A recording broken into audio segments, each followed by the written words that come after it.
මිනිස්සු විවිධ වර්ගයේ බල්ලන්ට කැමති. ඔයා කියන්නේ බල්ලෙක්ගේ ලක්ෂණ මම දෙන ඔයාට ඒ බල්ලා. අභිජනනයට පුළුවන්කම දෙවිලා තියෙනවා. ඔයා බල්ලෙක්ගේ ලක්ෂණ කියන මට සර් මෙන්න මේ වගේ જાතිය බල්ලෙක් ඕනේ කියලා. අපි ඔයා කියන විදිහටම බල්ලෙක් හදලා දෙනවා ඔයාට. මිනිස්සු කැමති වුණා වෘක්කයෝ වගේ බල්ලන්ට. වෘක්කයා නිකන් හරි ලස්සනයිනේ. අභිජනනයෙන් හැදුවා හස්කි කියලා ඒ විදිහටම වෘක්කෙක් වගේ බල්ලෙක්. මිනිස්සු කැමති වුණා සිංහයෝ වගේ බල්ලන්ට. සිංහෙක් වගේම කේසර තියෙන බල්ලෝ හැදුවා. මිනිස්සු කැමති වුණා හරකෙක් විතර උස බල්ලන්ට. අභිජනනයෙන් හැදුවා හරකෙක් විතර උස බල්ලන්ට. මිනිස්සු කැමති වුණා මෙහෙම ස්ප්‍රින් එකක් වගේ දිගට ඉන්න බල්ලෙකුට. අන්න අභිජනනයෙන් හැදුවා ස්ප්‍රින් එකක් වගේ දිගට ඉන්න බල්ලෙක්. මිනිස්සු කැමති වුණා සාක්කුවේ දාන් යන්න පුළුවන් බල්ලෙකුට. අන්න අදලා තියෙනවා සාක්කුවේ දාන් යන්න පුළුවන් බල්ලෙක්. මිනිස්සු කැමති වුණා මුළු මූණම ලෝම වලින් වැහිලා තියෙන බල්ලෙකුට. අර සිස්සු කියලා ඉන්න බල්ලෙක් හරි. ඔයා කියන්න අපි හදනවා. මිනිස්සු කැමති විදිහේ ජීවීන්ව මේ අභිජනනයෙන් හදන්න පුළුවන්. විශ්වාස කරනවද ලෝකයේ මේ වෙද්දී සුනකයා තමයි පෘථිවිය මත විවිධත්වයේ වැඩිම මහේක්ෂීය සත්වයා. පාවන් විශේෂ 50ක් නිර්මාණය කරලා තියෙනවා. ඕගොල්ලෝ අඹේ නිව්සීලන්ත ෆාම් වගේ වැඩ ගියොත් එහෙම මම දැක හෙන්න සයිස් හාවෝ ඉන්නවා නිව්සීලන්ත ෆාම් එකේ. ඒකට පැහැදිලි කරන්න ඉන්නේ කියලා මං ඇහුවා මේ හාවන්ව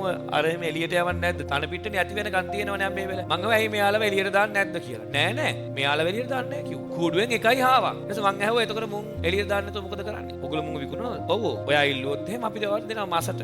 මාසට? ඔව් මේගොල්ලෝ ඔක්කොම මාසට මරාගෙන කන හාවු. ඔයා ඉල්ලන සතාව අපි ඒ වෙලාවේ කියලා දෙනවා. ඔයාලා තියෙන මරාගෙන කන. හාවන් විශේෂ 50ක්. කුරුල්ලන් විශේෂ අතිවිශාල ප්‍රමාණයක්. මත්ස්‍යයින් අතිවිශාල ප්‍රමාණයක්. මිනිස්සුන්ගේ කැමැත්තට නිර්මාණය කරා. අභිජනනයට පුළුවනි ඔයා බලාපොරොත්තු වෙන සෞන්දර්යාත්මක ජීවියෙක් අපිට ඔයාට හදලා දෙන්න. අභිජනනයෙන් තමයි ලෝකයට කන්න දෙන්නේ. අභිජනනයෙන් තමයි මන්ද පෝෂණ ඇති කරලා පිරිසිදු විෂ බවින් අඩු පෝෂණීය ආහාර වේලක් ඔයාට ලබා දෙන්නේ. අභිජනනයෙන් තමයි සෞන්දර්යාත්මක අලුත් ලස්සන ප්‍රවේද පරිසරයට නිර්මාණය කරන්නේ. අභිජනනය නොතිබෙන්න මිනිස්සුන්ට කන්නක් නැති වෙලා යනවා. එහෙනම් අභිජනනය කියන්නේ මොකද්ද? ශාක සහ සතුන්ගේ ලිංගික ප්‍රජනනයට මිනිසා මැදිහත් වෙමින් වරණීය සංවාසය සඳහා පමණක් ඉඩ සැලසීමයි.